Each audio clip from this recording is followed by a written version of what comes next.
días, muy buenas tardes, muy buenas noches al Ecuador y al mundo entero.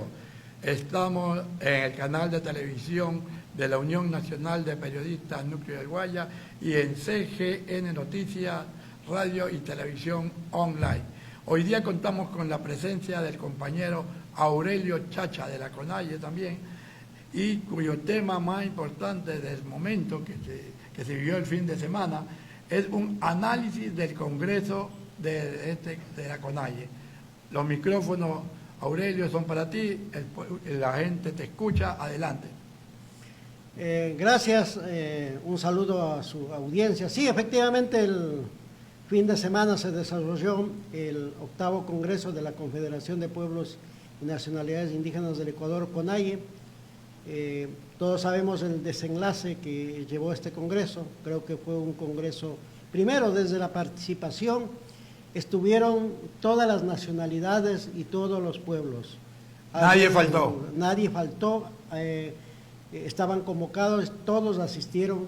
Desde la participación me parece sumamente fundamental, porque estaban convocados alrededor de 1.400 dirigentes, tanto de los consejos de gobiernos, desde los pueblos y nacionalidades. No nos olvidemos que al Congreso de la CONAIE no pueden participar de manera individual, sino desde los espacios colectivos.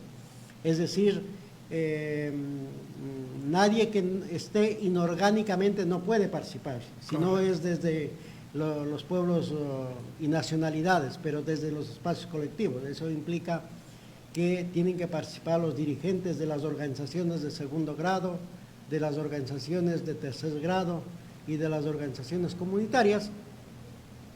Creo que se llevó 10 mesas de trabajo, es decir, la construcción de los mandatos y de las demandas, tanto para el país, pero también la hoja de ruta para los próximos 3 años, el nuevo Consejo de Gobierno.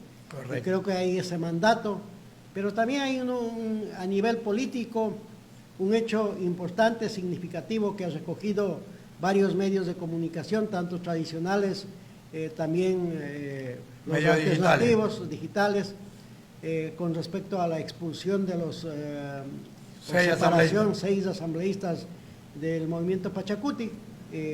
Entender también que el Congreso de la CONAIE es la máxima autoridad de los pueblos y nacionalidades quienes están aglutinados en la CONAIE. Por lo tanto, esa es una decisión infirme que no puede rever ni el Consejo de Gobierno de la CONAIE ni el Consejo Político de la CONAIE, porque quien toma la decisión es el Congreso. Así es que ya veremos en los próximos días, desde los asambleístas de PK, desde Pachacuti, han establecido que no ha habido un procedimiento, si se quiere, de defensa, pero no nos olvidemos, si una autoridad es electa desde las estructuras de Pachacuti, su obligación moral es participar en el Congreso. Y si tú no estás en el Congreso, significa que le expulsaron por rebeldía, porque la obligación de una autoridad es asistir a los eventos formales que su organización lleva adelante. Una cosita, Aurelio, o sea que los 6 expulsados ni siquiera hicieron acto de presencia en el Congreso, porque podrían haber estado ahí para dar su opinión por qué cambiaron su posición en el voto de la Asamblea. Efectivamente, no, yo creo que son buenos compañeros. Yo no vengo a juzgar a los 6 asambleístas. Aquí lo que está haciendo un juzgamiento del nivel político. Y su nivel político, la responsabilidad de toda autoridad electa, más bien cuando es de elección popular, es el tema de la rendición de cuentas en los espacios colectivos y orgánicos que tienen las estructuras del movimiento indígena. Creo que ese es un hecho significativo. Pero también decir, este es un congreso que muchos han dicho que es un congreso que está dividido. Yo creo que no. No estuvo, ¿verdad?, dividido. Sí, por supuesto que hay posiciones, porque el movimiento indígena es diverso. Hay diferentes criterios. De distintas visiones, de distintas miradas. Pero en el conjunto creo que los mandatos con respecto a las demandas y a las resoluciones que establecen en el octavo Congreso son a la luz pública. Por ejemplo, la propia elección del ingeniero Leonidas Issa, que fue a la reelección, sacó 540 votos y 617 votos sacó el actual presidente de la CONAIE. Por supuesto que hay que felicitarle a Marlon Vargas. Ganó con 77 votos, es decir, fue una fue apretado entonces. Apretada, no fue una cuestión holgada. Creo que al final del día dio un mensaje sumamente positivo, el propio Leonidas Issa felicitando en el propio Congreso al nuevo presidente Marlon Vargas. Deseamos éxitos, que Marlon esté a la altura de responder a esas demandas históricas y a ese proyecto histórico del movimiento indígena en el país, porque es el único movimiento en Latinoamérica, un movimiento muy consolidado, obviamente con diferencias, con las propias limitaciones que hay en los pueblos y nacionalidades. Es decir, que siempre ha tenido el movimiento indígena también estos altibajos, pero creo que el movimiento indígena está ahí a lo largo de los 30 años, que ha apostado mucho a esta construcción del Estado plurinacional, a la construcción del propio sistema democrático. En algún momento la propia Organización de Estados Americanos, la OEA, y algunos organismos internacionales señalaban a la CONAIE como uno de los referentes de la sociedad civil que más ha apostado a la consolidación de la democracia. Ahora, Aurelio, quiero que me diga algo sumamente importante. El gobierno nacional, en el momento que ya quedó Leonidas Issa, ya no salió como presidente de la CONAIE, ¿qué pasó? Dice que están dispuestos a dialogar con el nuevo presidente de la CONAIE. ¿Cómo ves tú ese asunto de ese diálogo del gobierno con el nuevo presidente de la CONAIE? Creo que como ecuatorianos es fundamental el diálogo. Ya. El diálogo con todos los sectores y con todos los ecuatorianos. Creo que el diálogo tiene que basarse sobre la construcción de las políticas públicas, ¿no? Creo que hay una necesidad en los pueblos y nacionalidades, hay mayor analfabetismo, mayor desnutrición infantil, mayor pobreza, mayor desempleo. No hay una política agraria. Contra esos aspectos, por supuesto que el nuevo presidente de la CONAIE tiene que dialogar con el Estado ecuatoriano, y quien dirige el Estado ecuatoriano es el actual presidente Daniel Noboa, y creo que hay una responsabilidad con el país que se desarrolle el diálogo, siempre en el marco también de establecer resultados, porque un diálogo que no lleve a resultados es un diálogo infructuoso. Yo creo que hay una necesidad de hacer ese diálogo a partir del establecimiento, reitero, de la construcción de las políticas públicas. Vivimos, por ejemplo, el tema de la inseguridad. Estamos alrededor del 55% de muertos de cada 100.000 habitantes, es decir, es grave la crisis. La crisis de desempleos es muy grave. Por ejemplo, la población económicamente activa, hay un alto nivel de desempleo. Contra esos aspectos es fundamental dialogar todos los ecuatorianos y no cerrar la puerta a esos diálogos. De ahí establecer acuerdos en beneficio del país siempre será bienvenido para el Ecuador. Ahora hay otro asunto que es muy preocupante, la minería ilegal que está habiendo en ciertas comunidades y que el presidente se ha hecho un poco a un lado y se ha hecho de la vista gorda. Sí, hay un grave problema, ¿no?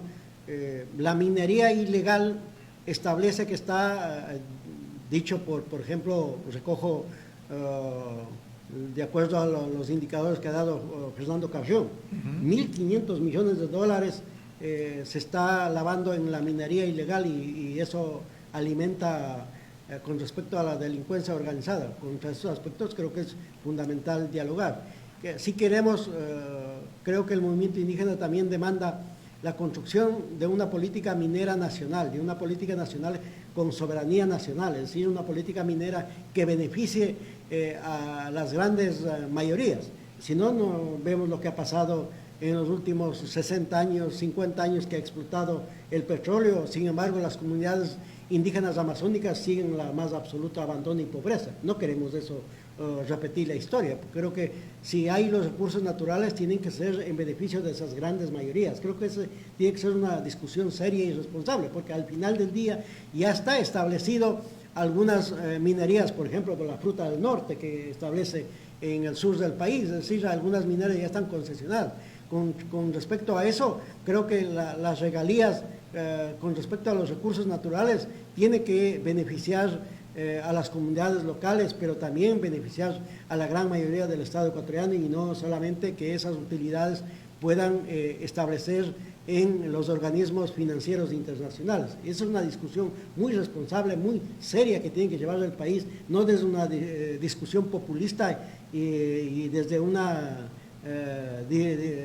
discusión meramente clientelar. Ya volvemos en breve instante con nuestro invitado Aurelio Chacha, que está haciendo un análisis concreto sobre el Congreso de la CONAIE. Ya volvemos.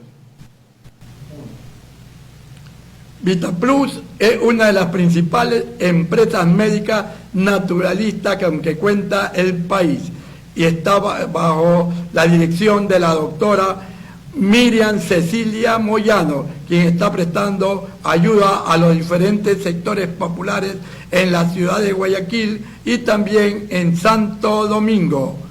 Además, está colaborando también con diferentes instituciones y con la comunidad en general.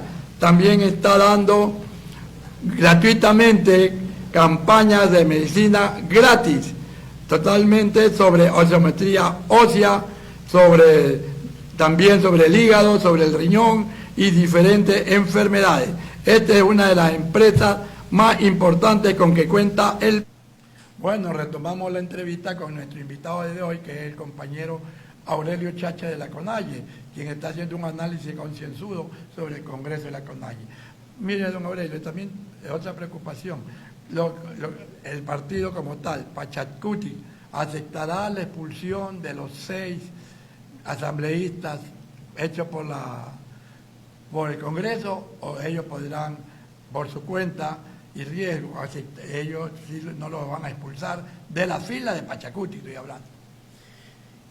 Pachacuti tiene su propio reglamento, su propio procedimiento, hay un código de ética, hay una comisión de ética que establece y en su momento establecerán los mecanismos adecuados para ese proceso. Creo que Pachacuti tiene que llevar a esa discusión, pero más allá de la expulsión o no, yo creo que el movimiento indígena queda una gran tarea de no solamente mirar al interior del movimiento indígena, sino también de lo que pasa alrededor del país. Creo que hay que hacer una mirada mucho más allá de nuestras narices, más a fondo.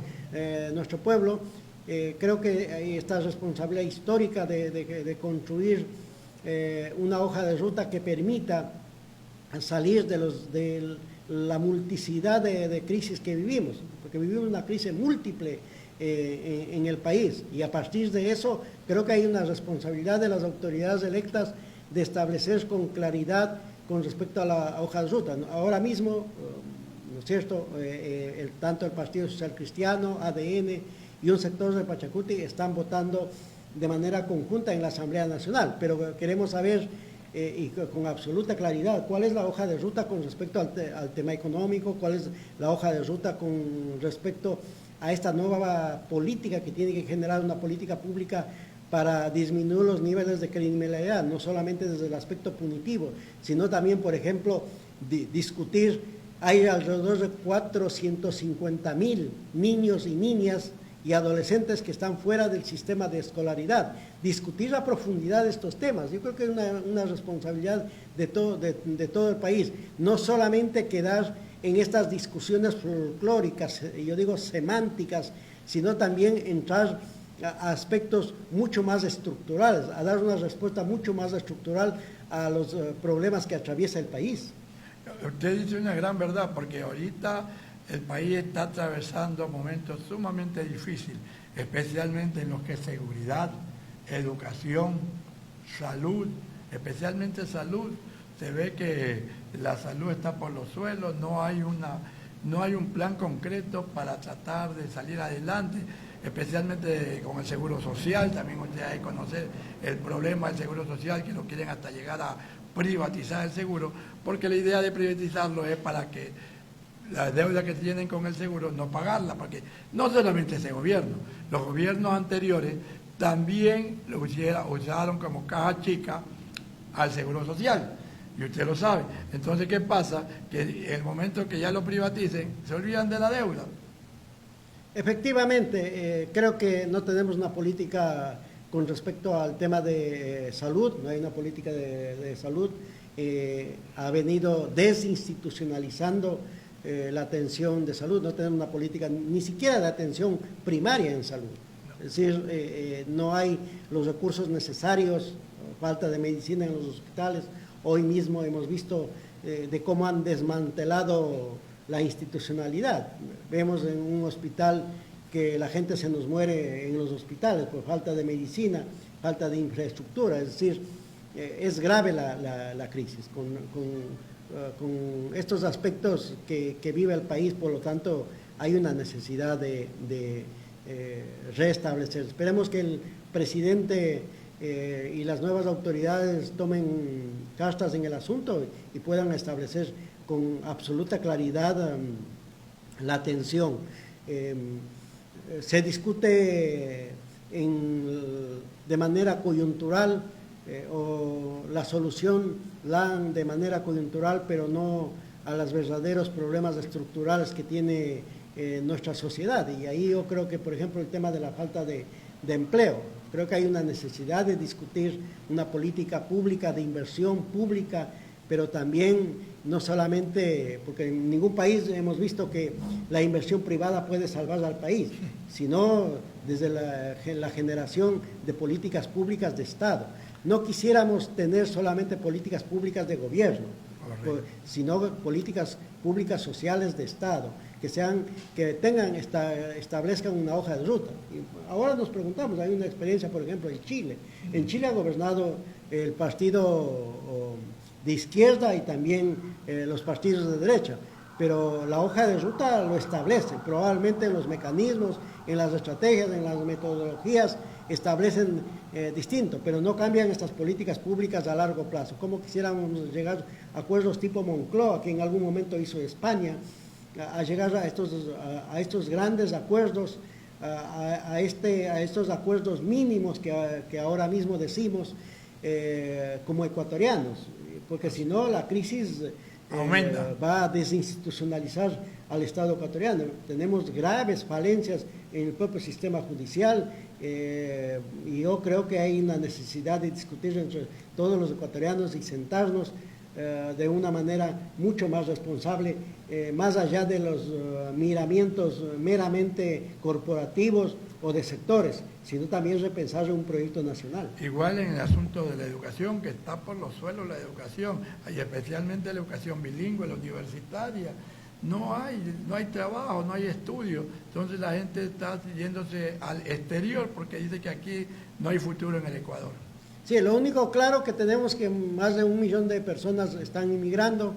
Hemos visto la migración masiva en estos últimos años, en los últimos meses, y creo que hay una necesidad de discutir de manera seria y responsable con respecto al rumbo del país. Esperemos que el presidente Daniel Noboa establezca estas hojas de ruta que permitan salir de este hoyo, y que yo lo que pido como buen ecuatoriano es que no nos gobiernen a partir de coyunturas, sino también a resolver los graves problemas que tenemos. No tenemos, por ejemplo, una política pública agraria. No hay. No lo tenemos. No Ni siquiera tenemos una política pública crediticia, diría yo.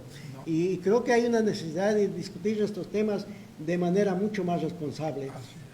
Creo que ya es hora de que no solamente nos gobiernen a partir de los entretenimientos, sino también ya a resolver los problemas reales de fondo que tiene nuestra sociedad.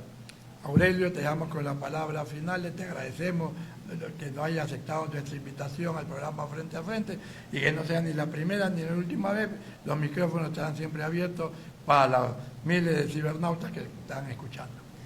Muchas gracias, de agradecer la invitación, siempre a las órdenes, un saludo a su amable audiencia y a todos ustedes. Muchas gracias. Fue la intervención del compañero Aurelio Chacha de CONAIE, quien habló el tema análisis del Congreso de la CONAIE que se llevó a cabo el fin de semana. Muy buenos días, muy buenas tardes al Ecuador y al mundo entero. VitaPlus es una de las principales empresas médicas naturalistas con que cuenta el país y está bajo la dirección de la doctora Miriam Cecilia Moyano, quien está prestando ayuda a los diferentes sectores populares en la ciudad de Guayaquil y también en Santo Domingo. Además, está colaborando también con diferentes instituciones y con la comunidad en general. También está dando gratuitamente campañas de medicina gratis, totalmente sobre osteometría ósea, sobre